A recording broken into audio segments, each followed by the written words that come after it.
Yo, what's up, good people? This your boy, Vance Bloody, Mr. Bird's Eye View himself. So I'm here today to share another message with you guys in the spirit of Black History Month, in the spirit of, exploration, and in the spirit of, seeking out knowledge, finding that knowledge, and, dealing with that knowledge, and, kind of, just finding out more, but like I say, dealing with it from a standpoint of truth. Okay, so the title of this one is diversity versus division. Okay, so it has many undertones, but for the most part it's explaining who we are as a people. People that may identify as African American and being here in the nation of America, and perhaps how we got here, what's our origins, and just also breaking down a lot of what perhaps we are seeing today. So a very deep dive and intense dive into, the word, the scripture, but also looking at this idea of, are we truly identifying the celebration diversity, or was this more so a plan of division, right? Divide and conquer. So without any further ado, we'll jump into it. Now, one thing I will say is we're going through a little bit of the topics here today. If you have your Bible, whether that's, King James Version or, whatever, version that you study out of, that'll be pretty cool to get that, because I do have a few scriptures that I want to take a dive into. And we'll read those perhaps a little bit, probably not real, long, but yeah, for the most part. Really want to take a look into this thing of, like I say, diversity and division. So without any further ado, I actually want to start this thing at Genesis 10. Okay, so we'll go to Genesis 10. And the reason why we're going to start at Genesis 10 is because I'm not sure, and I speak of these in a few of my videos from a standpoint of the sons of Noah, right? So Noah had 3 sons, right? Japheth, which was the oldest. Shem, which I believe was the youngest, and then also Ham, right? So I believe Ham was in the middle. Sometimes, well, not sometimes, the Bible actually says that Ham was the youngest, right? Perhaps that is true, but we're not going to get into all that. We know that he had 3 sons, Shem, Ham, Japheth, okay? So we'll start it there.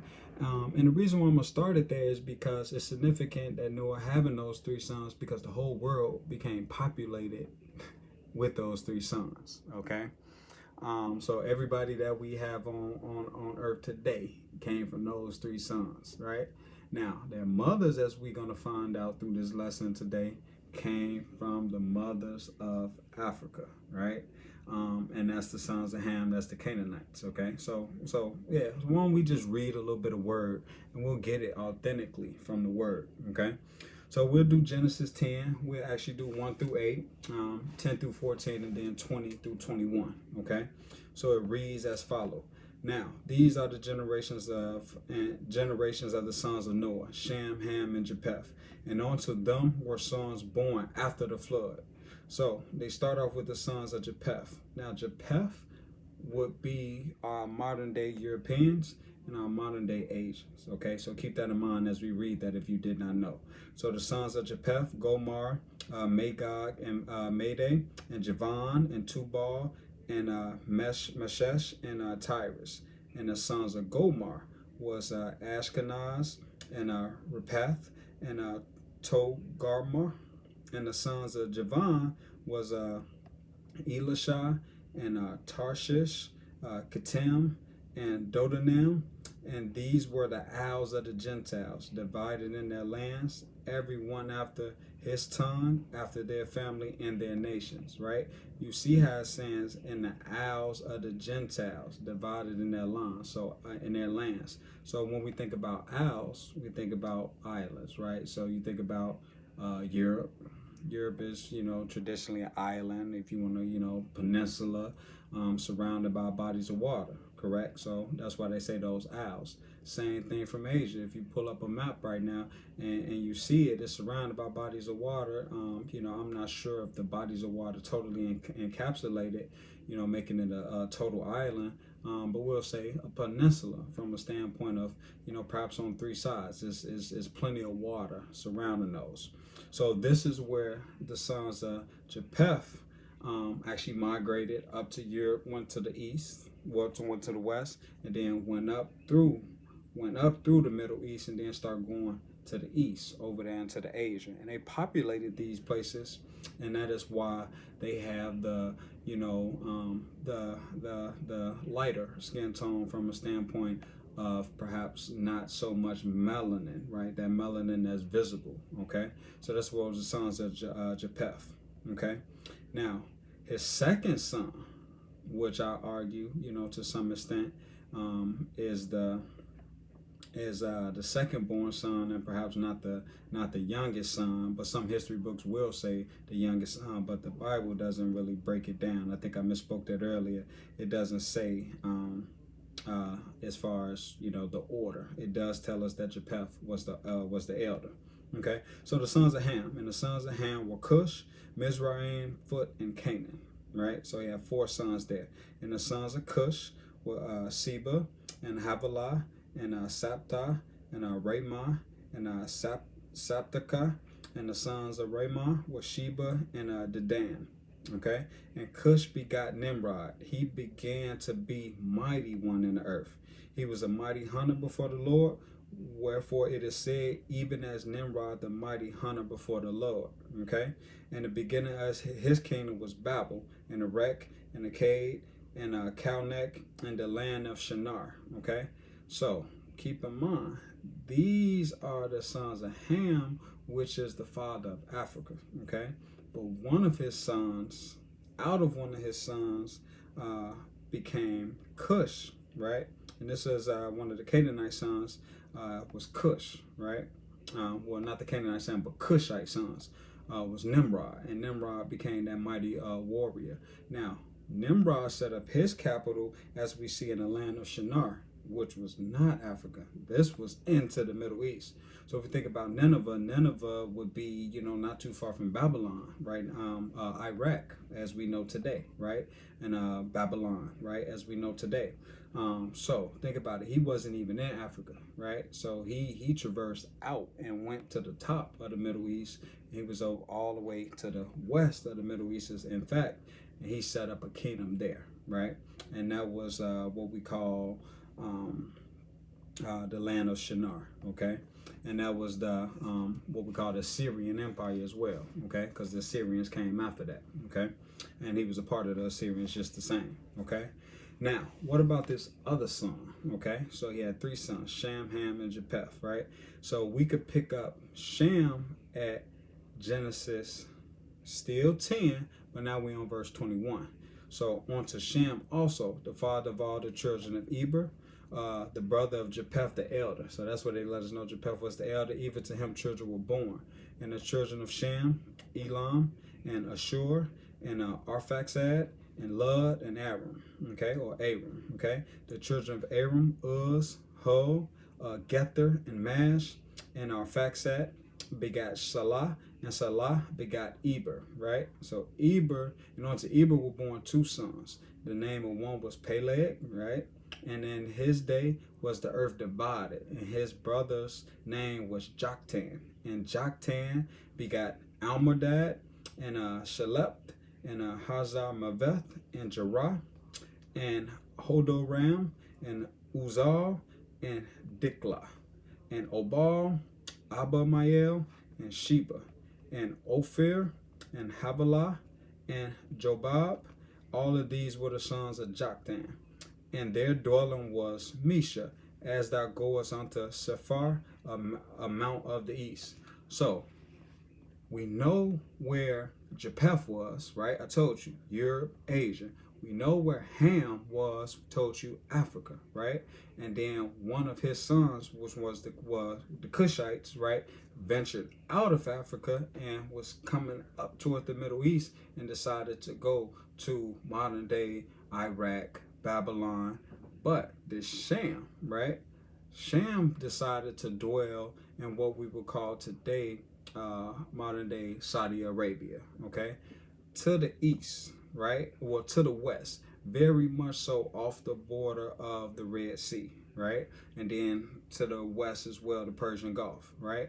So it's important that even as you reading this and I explain this, that you go look at a map of, you know, the entire world. But if you could get a map of a very close pull in, close up of, you know, Africa, going out of Africa into the Middle East, and then going into what we call Mesopotamia, right? And then also kind of looking at that Persian Gulf, going into Iraq, but not as far as Iran, okay? So these are the three sons, okay? Now, the reason why I want to point all of that out is because, like I say, the whole world was populated with these three, okay? Now, there's a common misconception among African Americans today in America that believe that they just have African roots, okay?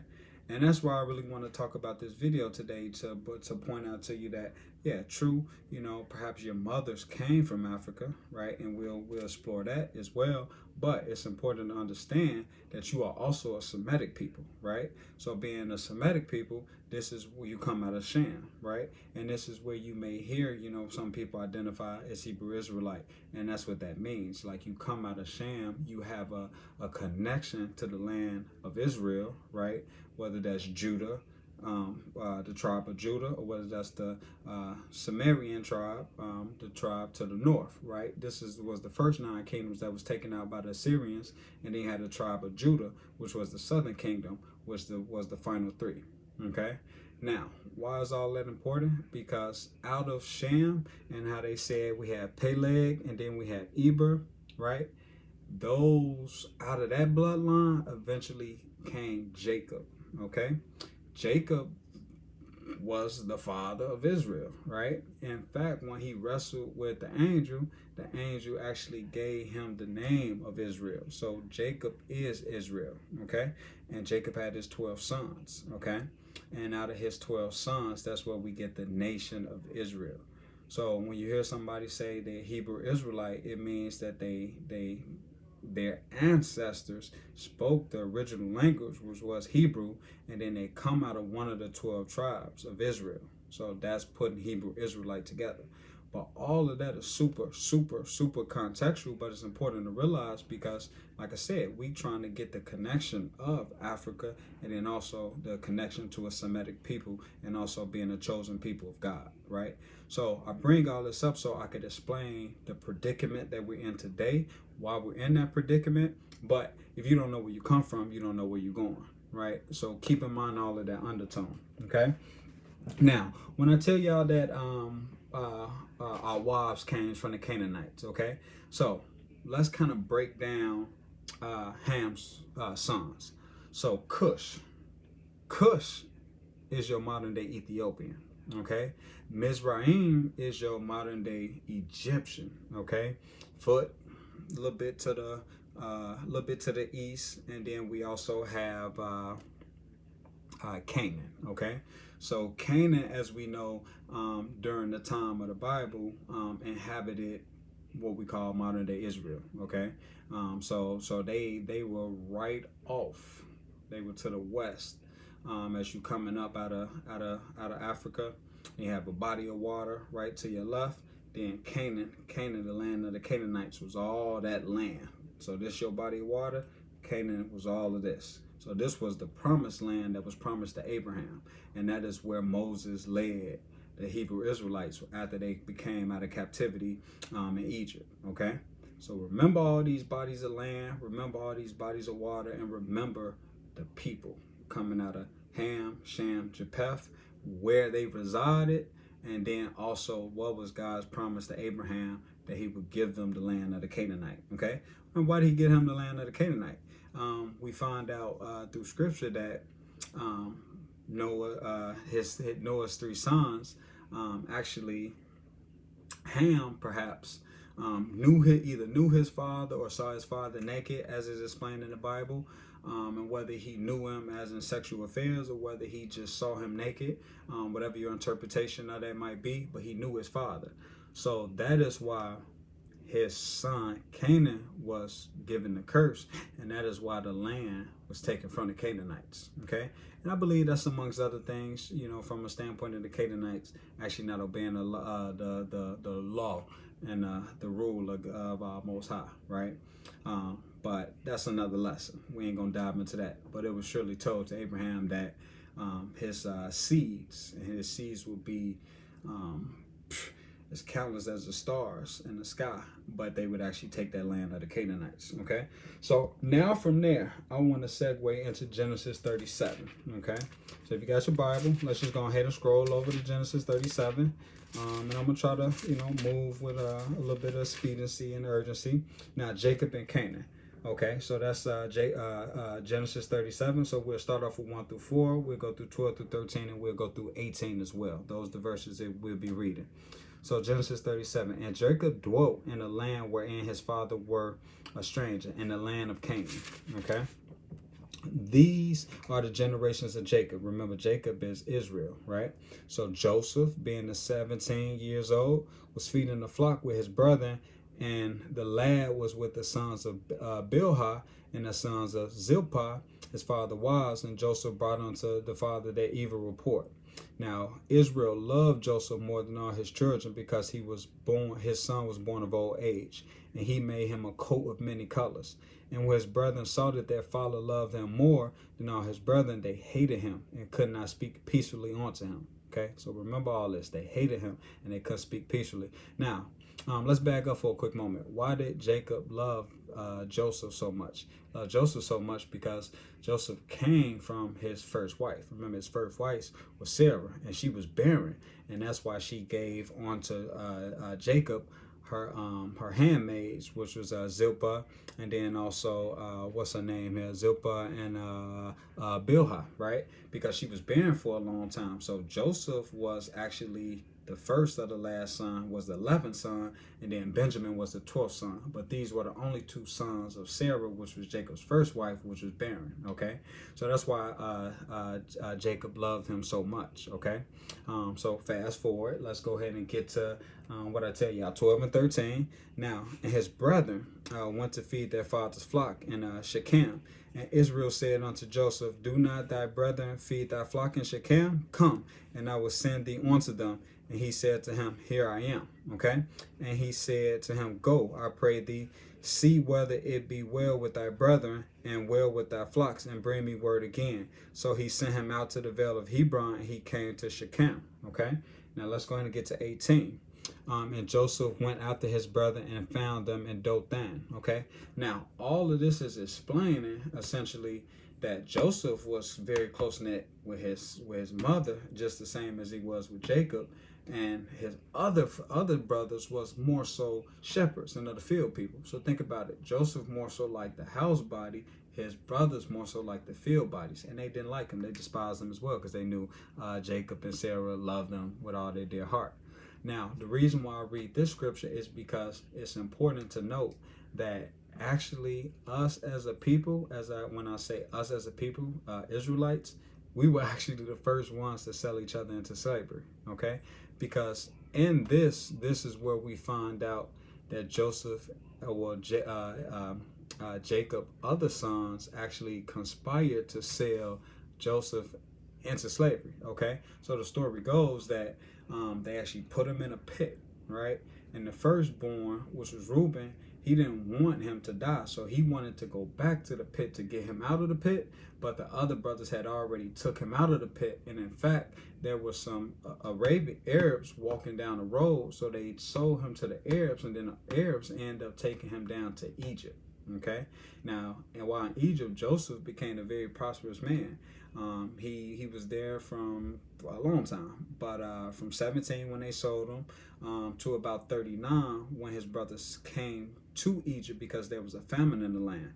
Now, for initially Joseph got to Egypt, and Pharaoh at the time was suffering dreams, and nobody could interpret these dreams. Okay, but fast forward, while Joseph being in prison because Pharaoh's wife wanted to seduce him to sleep with her, but he ran away, and she grabbed one of his garments, and then she told Pharaoh, and Pharaoh put Joseph in prison. Now this is after a period of time where Joseph was very much so like a top guy, one of the, not 1, 2, 3, but I say, he's a top guy in Egypt, just because, hey, God was with him. But after this occurred with Pharaoh's wife and he got in prison, he was in prison for a pretty long time, okay? Now, it was 2 people in prison with him, is why he was able to actually get in a position to interpret this dream for Pharaoh. There was a butler, and then there was a baker, okay? And they also had dreams, and Joseph was able to interpret their dreams for them.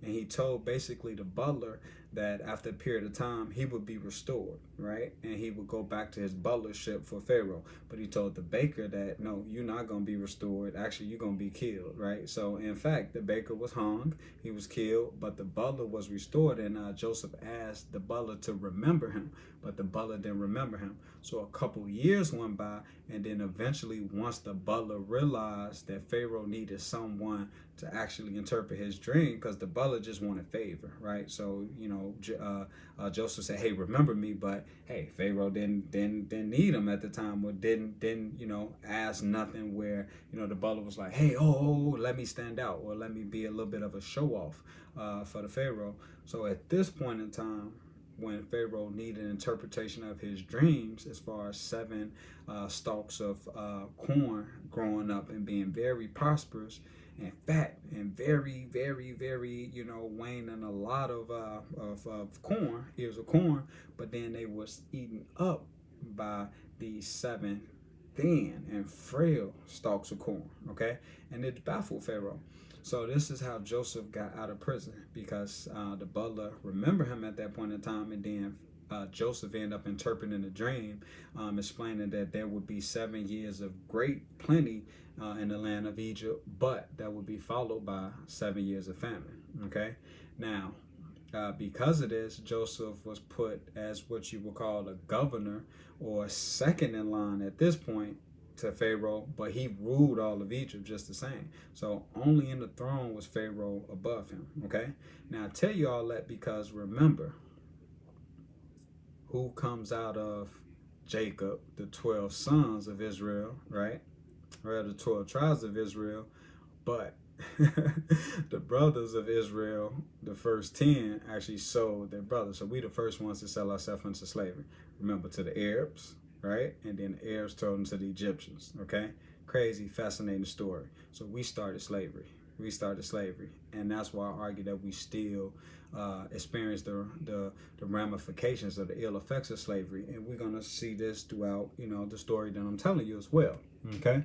So that's that background of Genesis 37. Now you can read it a little bit more, and you'll see, a lot that's going on. And you'll see that, Joseph basically having dreams, okay? And then his brothers selling him into slavery, okay? But we're going to keep on moving, okay?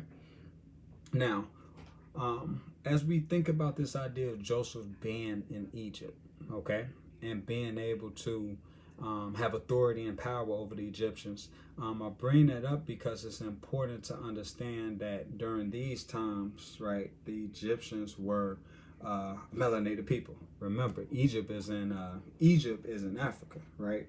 And Egypt is one of Ham's sons, which is Mizraim, right? And we discovered that when we was in Genesis 1 through 8, right? And then 10 through 14 as we was talking about the sons of Noah, right? So Ham being the father of the progenitor of the African people, we know African people have a darker tone, right? Full of melanin, right? Full of melanin. Sometimes so dark that we call them blue, right? Or purple, or whatever the case may be, right? So if the Egyptians at the time of Joseph was a dark people, it's fitting that Joseph had to be of a darker tone as well to fit in, right? And then to be able to rule these people without these people being wild and outlandish, okay? So that's important. Now the next reason why that's important as well, because think about it, at a period of time, Moses being born was actually raised by Pharaoh's daughter. And Pharaoh's daughter told Pharaoh that this is my son, right? So that's an inclination, and that's a sign, and that's proof that also Moses, Joseph, all of the sons of Israel, they were darker tone because they were able to live and exist at Egypt during biblical times. So we're not talking about Egypt now. So don't get this misconstrued. Don't get this confused. We're talking about Egypt of biblical times, when they were of Mizraim. Right, so that's important. Okay, and we could find that and why that's so important if we go into Amos. Okay, so right now we're gonna go ahead and scroll over to Amos, and this is in the New Testament. We'll take a look at Amos 9 and 7. Okay, now the reason I want to bring up this Amos 9 and 7 is because this is actually where he telling us who we were likened onto, right? And it's proof thereof that the Israelite people look like the Hamite people, right? But at the same token, we're different because keep in mind, I told you the Israelite people came from Peleg and Eber, and then eventually came Jacob, right? Right? That's important. So both melanated people, but very distinct, different brothers, okay? Amos 9 and 7, okay? 9 to 7. The Lord has sworn by excellently of Jacob, surely I will never forget any of their works, right? Shall not the land tremble for this? Everyone mourn that dwelleth therein, and thou shalt rise up holy as a flood, and there shall be cast out and drowned as by a flood of Egypt, right? So let's keep on going. And it shall come to pass in that day, saith the Lord, that I will cause the sun to go down at noon, and I will darken the earth in the clear day. And I will turn your feasts into mourning, and all of your songs into lamentations, and I will bring up sackcloths upon your loins, and baldness upon every head, and I will make it as the mourning of only son, and the end thereof are the bitter days, right? So this is talking about actually the oppression, right? The oppression, right? And this is talking about the oppression foresight, both ways. So oppression that's going to come in the future, but also it's talking about the oppression that the Hebrew-Israelites experienced at the time being in actual Egypt, right? So it was for great plenty that Joseph was in Egypt, but it came upon a time where it was a famine across the whole land. And because Joseph was so smart, a lot of people was able to come to Egypt, right? And they were able to get food because Joseph was able to store up food, right? So a fifth part of the food, so you could eat off the first 4 parts, but the fifth part he stored up for that 7 years. So then that 7 years of famine, everyone was able to come either to buy, sell, or trade and get grain out of Egypt. So that's what that's directly talking about. But also what it's talking about is this idea of we being likened onto the Egyptians as well. Okay. And that's pretty powerful. That's pretty powerful as you think about that oppression and then being likened onto a people. Okay, so let's keep it going. If we scroll on over to Amos 2, right? So Amos is a powerful book, and can be very prophetical, but it's a powerful book. So let's take a look at Amos 2, and we'll start here at 6, and we'll go ahead and go to 9, and then we'll go through 11. Okay, so God's judgment upon Israel. So thus saith the Lord, for 3 transgressions of Israel, and for 4 I will not turn away my punishment thereof, because they sold their righteous for silver, and the poor for a pair of shoes. Right. So keep in mind, I told you we were the first to sell our brother into slavery, right? We were the first to do it, and we were the first to actually go ahead and give up our righteousness, as he said, for silver, so for wealth, and then also the poor for a pair of shoes, right? So we wanted the material things because we lust for the shiny things and the things that we felt as though we could not have, and we wanted to accumulate it. But the Lord said, don't do that. And then he lets us know here, for 3 transgressions of Israel, and even for 4, I will not turn away my punishment, right? So for sure, right? You do wrong, gotta smack you up and get you in line, okay? Let's go ahead and go through 9. And he reminding us what he did for us, right?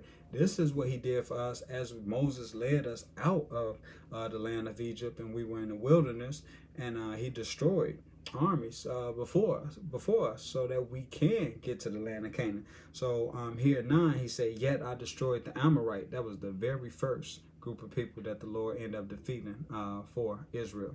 So yet I destroyed out the Amorite before them, whose height was like the height of the cedars, and he was strong as the oaks. Yet I destroyed his fruit from above, and his fruit from beneath. And also I brought you upon the land. I brought you up from the land of Egypt, and led you for 40 years through the wilderness to possess the land of the Amorite. And I raised up for your sons prophets, and of your young men the Nazarites. Is it not even thus, O ye children of Israel, saith the Lord? So this is the Lord speaking directly to us, and He tell us, it say it was giants in that day, right? So it's telling the Amorites, whose height was like cedars, and they were strong as oaks, right? Now keep in mind the Amorites were out of Ham, okay? So the Amorites, which God destroyed for Israel first, were a nation of African people, right? But because they were not righteous, the Lord destroyed them before the Israelites, so the Israelites could go take their land. And He also telling you how tall and how mighty these people were, but it was nothing for the Lord, right? He did that for us because He loved us, and He asked us, "Is it not true, O ye children of Israel, saith the Lord?" So it just goes to further explain, right, that we were the first nation, right? And really, truthfully, honestly, the only nation that the good Lord has known, right? But because we didn't even understand our righteous call, because we sold it for silver, and also because we sold our poor for a pair of shoes, the good Lord, He tell you His first commandments. For I'm a jealous God, have no other gods before me. So that is why He say, surely I will punish thee, right? And I'll show you proof that we were the only nation. And we can stay here in Amos, and we'll look at Amos 3, and we'll go ahead and go through 1 through 2. The necessity of God's judgment against Israel. So 3 and 1. Hear this word that the Lord has spoken against you, O children of Israel, against the whole family which I brought up from the land of Egypt, saying, you only have I known of all the families of the earth. Therefore, I will punish you for all your iniquities, right? So it's plain as day. He tell us, you only, right? So them 12 sons of Jacob, right? Now, let me give you a plot twist. The 12 sons of Jacob, okay? Joseph was one of the sons, okay? Now, when Joseph went to Egypt, Joseph was taken out, and guess who got the blessings? Joseph's 2 sons, which were born in Egypt, okay? So remember, I told you that all of the sons of Israel got their wives from the Canaanites and the Egyptians, right? Well, the Canaanites, but Joseph got his wives from the Egyptian, because when he was down in Egypt and once he got out of prison, Pharaoh gave him an Egyptian woman, and he had 2 sons, right? So Ephraim and Manasseh. Right, so Ephraim and Manasseh actually are included in those 12 tribes. Right, so we take out Joseph, we take out Levi. Levi is actually the priesthood, right? So they still recognize, but they recognize through Ephraim and Manasseh, which was Joseph's 2 sons. So very powerful, and he telling us right there, you only have I known of all the families of earth. Therefore, I will punish you for all your iniquities. Right. So basically, what I'm telling you is, we, right, the people who identify and have a heritage to aid the Hebrew language, right, and then the Israelite people, right, from a standpoint of the sons of Jacob, right, you only have the Lord known, and it is our duty to learn this book, this Bible. It is our duty to go out and teach the other nations, right? But if you don't learn it and you're not going out to teach it, you more than likely not going to be walking in righteousness, and you're not going to be upholding the law and the testimony that the good Lord wants you to uphold. And guess what? Surely you're going to be punished, and surely you're going to fall short of the grace of God. Okay? So powerful stuff. And I hope y'all follow me so far. And then I want to show y'all something else. So let's go back to the Old Testament. We'll take a look at Moses real quick. So let's go ahead and go to Exodus 2. All right, Exodus 2.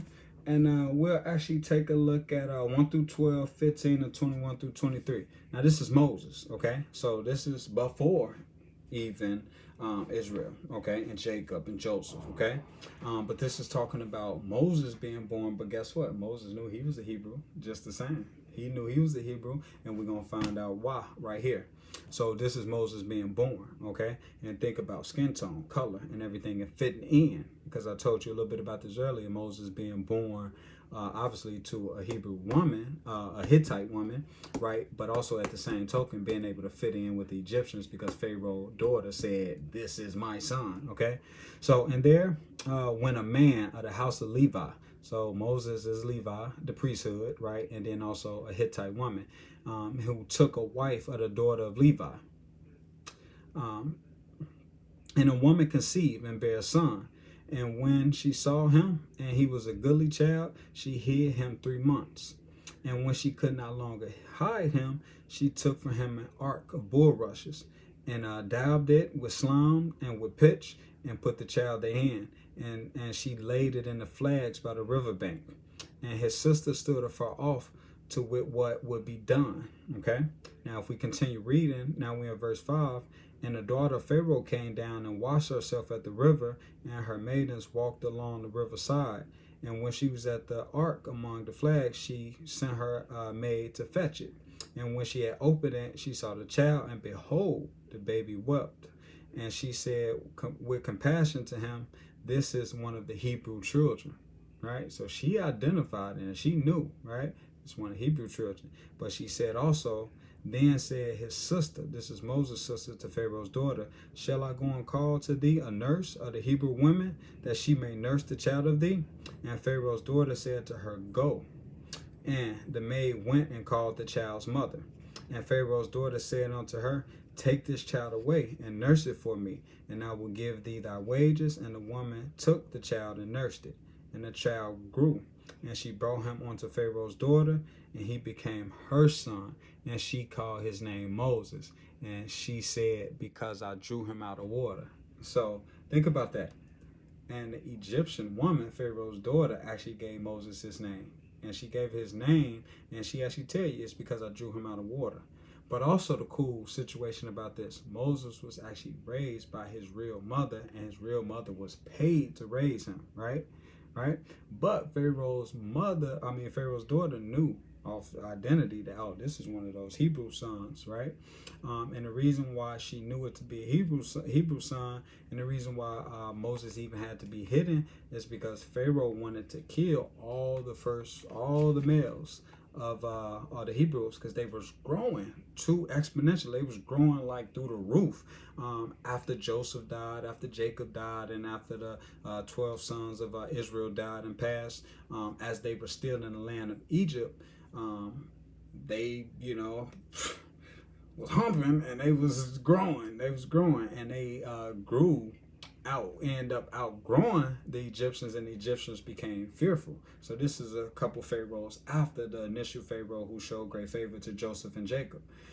So they conspired to say, you know what, because the Hebrews outnumber us so much, if our enemy should come up against us, guess what, the Hebrews might take side with the enemy, and then they will be so greatly outnumbered. So now let us go and oppress these Hebrew Israelites, right? And then they even went as far as, remember, the bloodline the seed come through, and the bloodline come through the male. So they say, you know what? All the males, we're gonna get rid of all the males that's born. So that is why Moses' mother even came to the point of needing to put him in the river. And I was looking for the exact the pitch. Oh, she dabbed it with slime and with pitch. That's why she had to put him in the river, and that's how Pharaoh's daughter even found him. So important stuff. But keep this in mind. How could possibly Pharaoh's daughter bring Moses, a son of an entirely different skin tone, right? Egyptians come from Mizraim, black people, right? African people, I should say, darker skin tone. So how could Pharaoh's daughter bring any baby that's not African looking and black color, skin tone, to her father and say, this is my son, right? And for Pharaoh to accept it and understand, even at that point, that this is a Hebrew son, right? Or this is a Hebrew man. Because keep in mind, Pharaoh wanted to get rid of all the males, so then they could stop growing, and then just kind of over time, they could weed out the Hebrew-Israelite people, right? Don't make sense, right? So proof in the pudding that, hey, this is accurate, right? As far as the sons of Ham being Africans, and then there being another brother of Noah, the Semitic people coming from Shem, who just the same, had the same kind of skin tone, probably a little bit more copper, but could fit in from a standpoint of just phenotype, right? Physical, biological appearance as far as meshing and gelling with the Egyptians, okay? Right? The only thing that, differentiated these people was perhaps language, right? Accent, and, language being Hebrew and whatever the Egyptians spoke at that time. And then also clothing, garb, and the way they dressed, right? And then status, right? Of course, the Egyptians were on the top, and then the Hebrew Israelites were more so the working class. So that's how they oppressed them. So that's important to know. I hope y'all following me, because it ties into what we see modern day as far as, and I'm going to tell you. So I hope you're getting it. I hope you're following. Okay. So I got one more verse for you, and then I want to get into a little bit more. Because Moses wasn't the only one that needed to go to Egypt to hide, right? Right. Also, we found out through the Bible that, in fact, our man Jesus, right? He had to, in fact, go to Egypt. He had to flee to Egypt. And interestingly enough, we know about Joseph of the 12 sons, right? But also there was a Joseph who was Jesus' father from a standpoint of Mary's husband at the time when she conceived Jesus, right? His name was also Joseph. So an angel told Joseph, flee with your family, flee all the way to Egypt and hide the baby, right? And we're going to explore this a little bit farther and what was going on. And the reason why that happened is because at that point in time, there was a king which was appointed by the Roman Empire, Herod, right? So he was classified as king of the Jews. So when he heard about a wise man, that they saw the 3 stars in the east, and they knew that the Messiah was born, they went to Bethlehem to go find out about that, about Jesus being born. But also Herod wanted them to come back and give report that he was in fact born, and he wanted to come visit him, but he didn't want to come visit to bring great tithes and offerings. What he wanted to do was actually slay him, because he wanted to be, in fact, king of the Jews and not Jesus, right? So you remember I said Jews, right? So Jews. So as we talk about Judaism, as we talk about Christianity, it's important to understand that Jesus, from a religious standpoint at that time, was a Jew, right? So it came from the tribe of Judah, right? Right, you understand? So the southern kingdom, right? Remember, the nation was split into 2 after Solomon died, right? And I'm giving y'all a lot. I'm just showing you that I know my book, right? And we ain't got to go into all those scriptures, but your northern kingdom, right? Northern kingdom of Israel, that is Samaria, okay? And then your southern kingdom of Judah, right? So that's where Jesus come out of, the tribe of Judah, which is Benjamin, Levi, and Judah, okay? But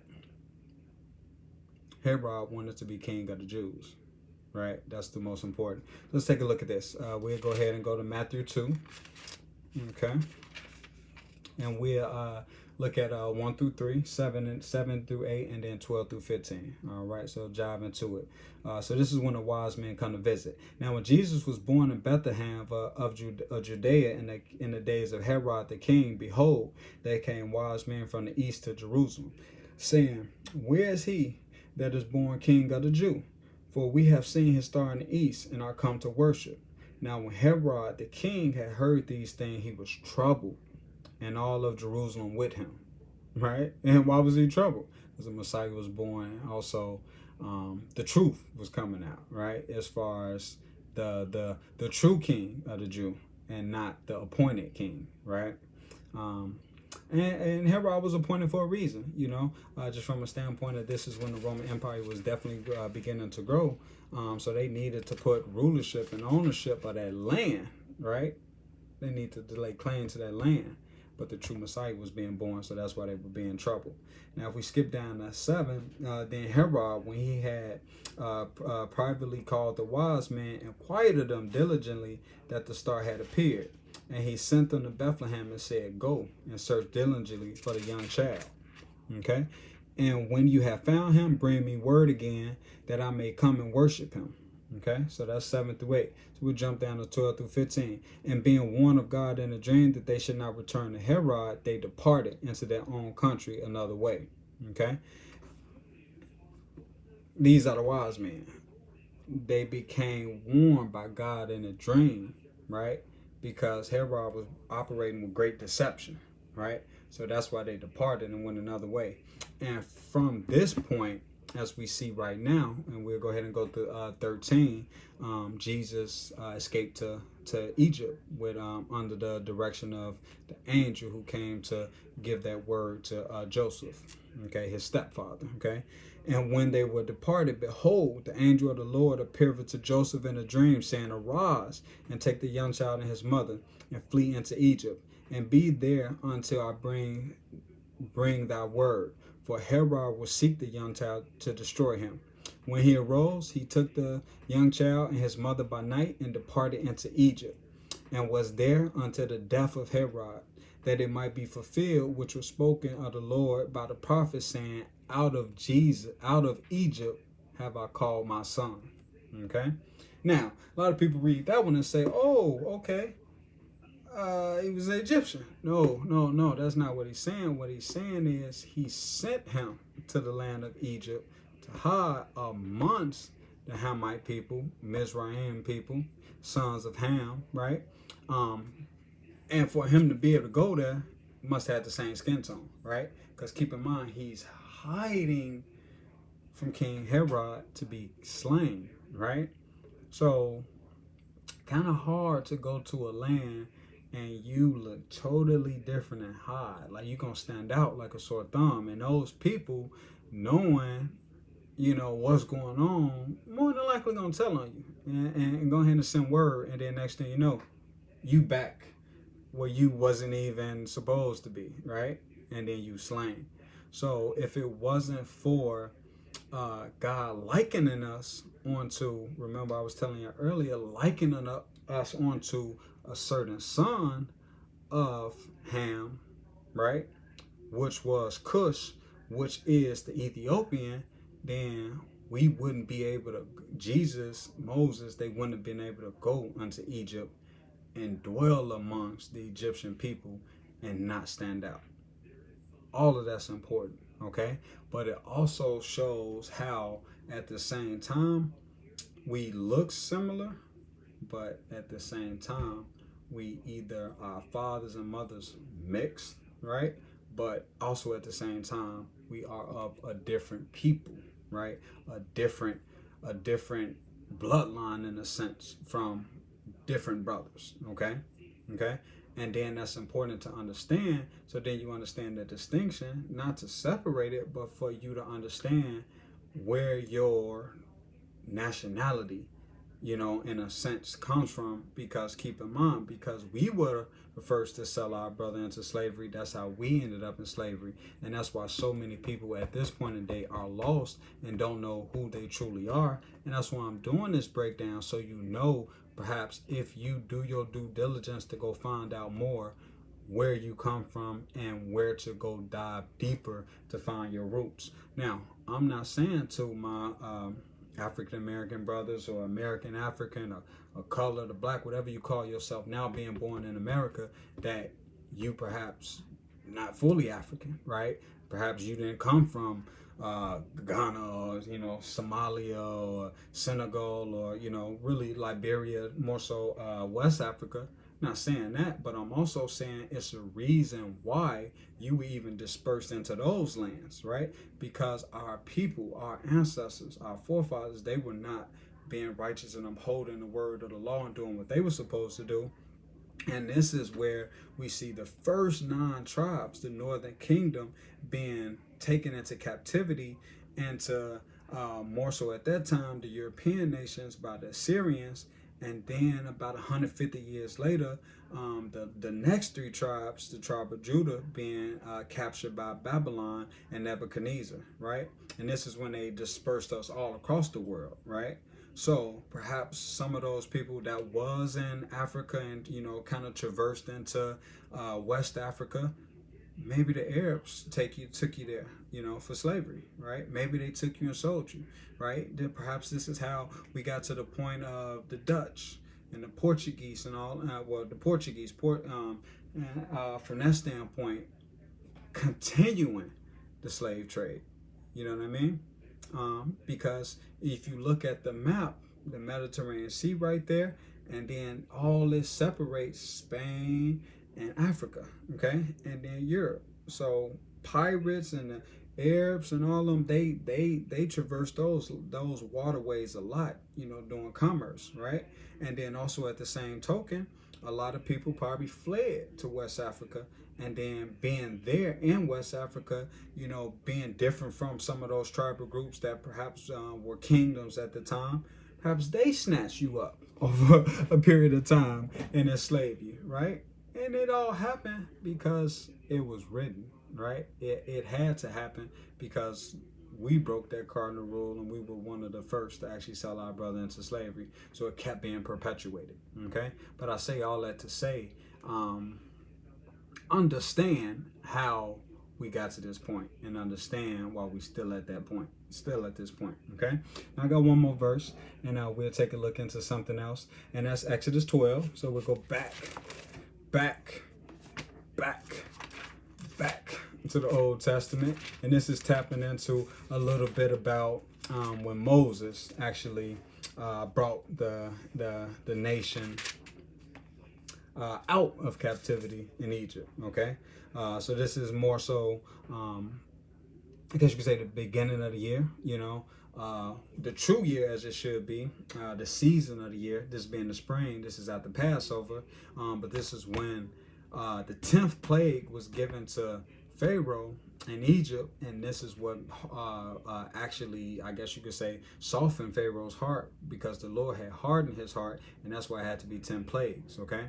But this 10th plague was where the good Lord sent the angel over the land of Egypt and smited all the firstborn that was in Egypt. Now, the only way that the Hebrew-Israelites did not get their firstborn, and this is humans and this is animals, only way they did not get their firstborn smitten is because they had to get a young bull of and the Bible tell you, a young bull, and you had to store it away on the 10th day, and on the 14th day you had to slay that young bull and then actually eat it at night, and put the blood of the bull over your doorposts at the top and on the side.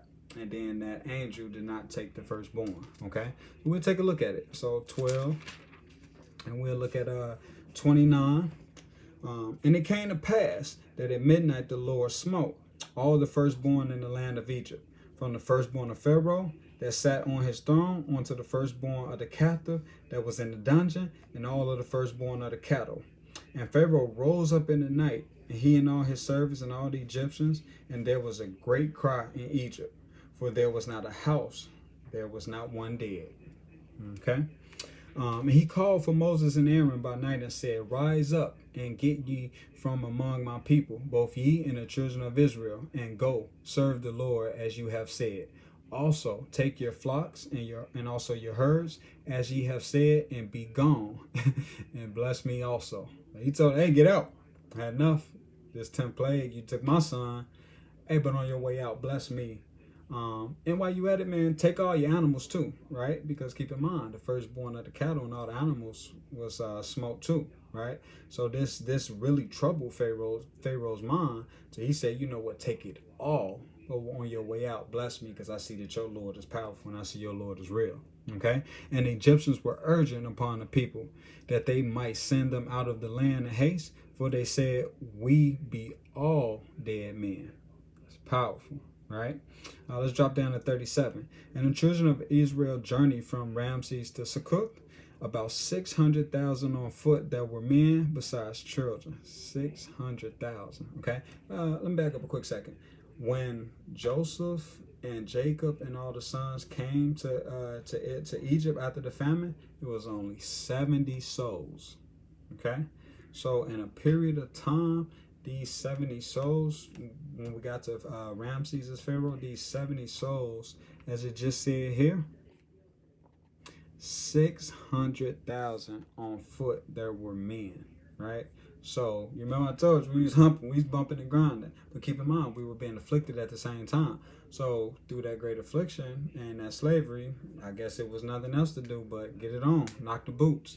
So we grew from 70 souls, 53 of those souls was men, to a great multitude where you had 600,000 being men. Okay. And then also it tell you here, and a mixed multitude went up also with them, and flocks and herds, even very much cattle, and a mixed multitude. Okay, so what that's saying is it just wasn't Hebrew-Israelites leaving, because there must have been nations of people that saw the power of the Lord working in Egypt and working through Moses and working through Aaron. And then Aaron had a sister as well. I can't recall her name at this moment. Something with an M, I believe. But anyway, Aaron and all these people worked through the Lord to actually get these people, Hebrew Israelites, out of the land of Egypt and out of captivity. And they baked unleavened cakes of the dough, which they brought forth out of Egypt, and for it was not leavened, because they were thrust out of Egypt and could not tarry, neither had they prepared themselves any victual, right? So that's important. That's the first feast of unleavened bread. So first came the Passover, right? So on the 10th day, they had to put the young bullock up. On the 14th day, they had to slay it. And guess what? On the 15th day, there was the Feast of Unleavened Bread, right? So the Passover is when the good Lord passed over and that did not smote your firstborn, but also the Feast of Unleavened Bread is showing that leaven means to rise up. So rise up and puff up. So this is where the good Lord was giving us a sign that I'm taking away your sins and I'm saving you as a people. So that's on that 15th day all the way to that. For 7 days, you're supposed to have a feast unto the Lord to signify that you being righteous, right? You being saved by the Lord and purging out your sin. That's why that feast on unleavened bread. But that'll be another lesson. But these are important. So keep in mind, we're trying to bring you to righteousness. We're trying to bring you to grace. We're trying to bring you to the glory of the Lord. You can't get there if you don't understand all these connections and why we should keep these days and why we should understand these days, right? And most definitely, like I told you, the first commandment, he say, I am a jealous God, have no other gods before me. On the fourth commandment, he say, you honor the Sabbath, right? On the fifth one, he say, honor thy mother and father, right? So all of these are important. But also in Exodus 20, he tell us what, Exodus 20, Exodus 11, he tell us his dietary law. In Exodus 20, he tell us basically the Ten Commandments, right? And we also could find his holidays. We also could find all his holidays. And I believe that's Deuteronomy 20, if I'm not mistaken, right? So it's important that we understand all these things, okay? Now, why did I take a moment to break all of that down, right? Because remember, we celebrating diversity versus division, okay?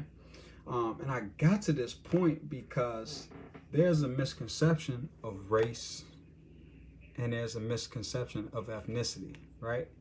So if you don't know who you are as a people beyond the only boxes that you could check, right, then you're lost, right? And the reason why I say the only boxes you could check, because if you look at the census data at this point in time, there's only 5 choices that you get at this point in time. So it's white, black or African, Asian or Pacific Islander, Native Indian or Alaskan Native, and one more. I'll draw a blank on that one. I'll try to look it up. but none of which actually say that you could be from the African nation, the Middle East, and also have origins there, but be born in America, right? So that's where we see the slave trade put in a ripple or like a disconnection of that bridge to many other melanated people that are now in America. Okay, now many of us were born on American soil, so true, we are citizens of America, but our heritage, right, our ancestral heritage is not rooted here, right? Unless by way our people traverse that sea or traverse up through Canada, up through Alaska, down through Russia, and got into America, right? Because perhaps there was some melanated people here, and that's what they say the native Indian. But then also, if you choose or you identify as a native Indian, then you renege on your right to get your heritage to the Middle East and to Africa. And I find that troubling, right? I find that troubling because, as I just explained to you, we see that many of us come from Shem and many of us have a Semitic grounding.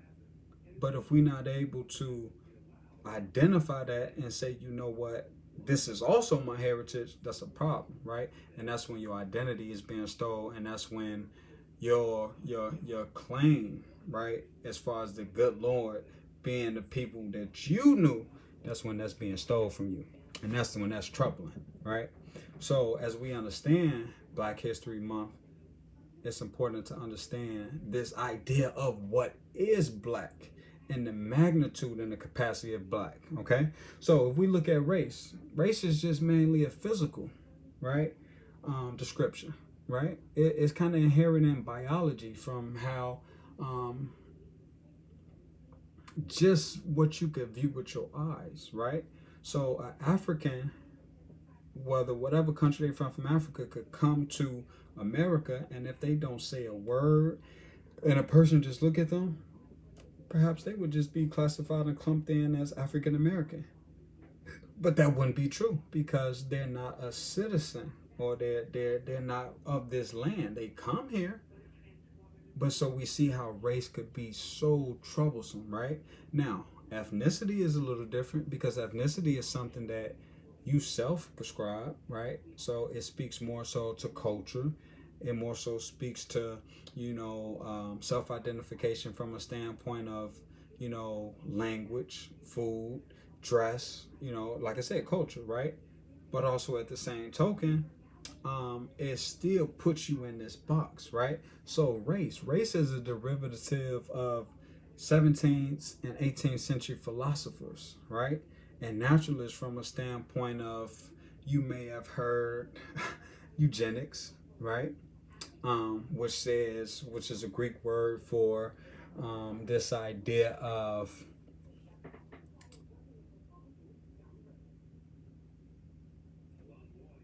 really, in a sense, a superior race, right? Right? So I don't bring up none of this to explain Noah's three sons to say that any race is superior, but I can go to this book, and the book says that the good Lord, out of his own mouth, right? Because the words of God shape life and shape truth, right? He said, you are only the nation that I know, right? Of all the people, all the nations of the earth, right? Right? So from that standpoint, it's not saying anybody is superior or inferior, but God directly went to a certain people and he charged that certain people to actually take his word to the rest of the people, okay? All right? He didn't put us on a pedestal or hierarchy. He said, no, go out and share my word, bring other people closer, right? But when we get this idea of eugenics and we get this idea of the naturalists and the philosophers, and some of those, Plato, Aristotle, Charles Darwin, as you read some of their books and you kind of, tap into a lot of their philosophies, you will see that divisiveness, which was, put in a distinction between the sons of Japheth right? European and Asian, and then saying the sons of Ham and the sons of Shem somehow were under, right? How about we all are sons of Noah, and we all should be working collaboratively to get closer to the Lord, right? How about we take the word of God on the value of the word and realize that God actually identified who he went to as a nation of people, right? And he didn't say 1, 2, 3, right? He didn't say 1A, 1B, 1C, right? He just said, hey, I identify the people. I want this people to be my people, and then I will adopt other nations. So when the good Lord sent the angel to wrestle with Jacob, he adopted Jacob and gave Jacob the name Israel, right? So he said, yes, my firstborn. That's why he took the firstborn of Pharaoh, right? My firstborn, right? So he adopted him, but he didn't say, I want to adopt other nations, because in fact, he will adopt other nations. He want to bring the entire world into his familyhood, right? But the entire world is too busy not realizing the plan, and the entire world is too busy celebrating and identifying why they are better than, and why the next is less than, and why everyone can't get there, right? Now, it's work you have to do. It's laws you have to uphold. It's understanding that you have to tap into. But at the same token, the good Lord don't want to cut off nobody. He only going to allow you to cut off yourself if you don't have understanding. And if someone is trying to give you understanding, you not deal with that understanding just like Jacob did. Wrestle with it. Deal with it, right? Don't run away from it, but deal with it. Become one with it, so then you become one with the Father and his familyhood, right? That's important, okay?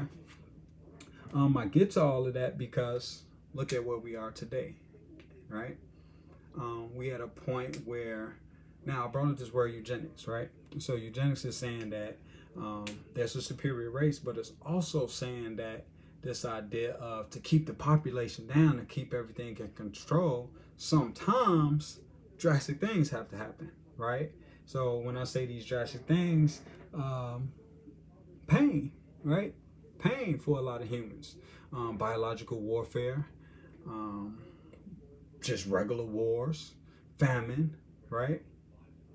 The same initiation of some of the plagues that was brought upon Egypt for keeping Israelites and Hebrews into captivity, the same thing that a lot of our human brothers do to each other in the name of one race being better, or in the name of total extinction or genocide in a sense, right? Right? So it's bizarre, right? And even as we talk about race being just more so a physical look, right? And very subjective, right? We have this objective meaning being ethnicity, something that you prescribe to, right? Or this self-prescribed thing as far as self-identification being ethnicity. But even think about this. Ethnicity could bring about division, right? It could highlight diversity, but it could bring about division, right? We saw this in Rwanda in the early 90s, right? We see this, in fact, all the time. Any nation, we see this a lot in the Arab nations, the Sunni and the Shiite, right? Which are also some of the sons of God, right? From a standpoint of Abraham, first wife, just the same, was barren. So Hagar, she gave Abraham to her handmaid Hagar, and she brought about Ishmael. Through Ishmael had 12 sons too. And that's where we get the Arab nations, right? Right? So the Arab Spring, but also at the same token, they fight with each other, Sunni and Shiite, you know, as far as how they identify with the nation, with Islam and being Muslim, right? So this is where we see ethnicity taking the wrong turn, right? So if you guys know anything about me, and if you know anything about Bird's Eye View, and why I say we melanin is woke, you know one thing, that I love to break something down, look at it on the most finite detail, so that we could build it back up with a better understanding, with the goal of bringing us back together, right? Because when it all falls down, if you don't know how to pick it up and put it back together and understand how it is together, right? Right? So a glass can't hold milk if it's on the ground broken.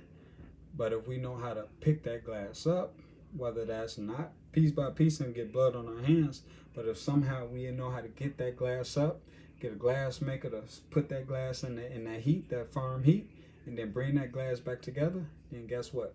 That glass, after going through the fire, the trial, the furnace of life, the the turbulence of truth, then that glass can be put back together to withhold, right?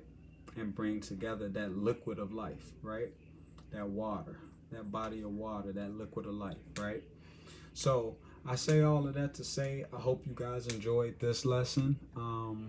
And just this journey, this exploration on this idea of diversity versus division, and also a lens on more so something more in depth to think about and look into for Black History Month, and then also a better understanding of a few of these scriptures that's in the good book that the good Lord brought to us, because his words bring forth life.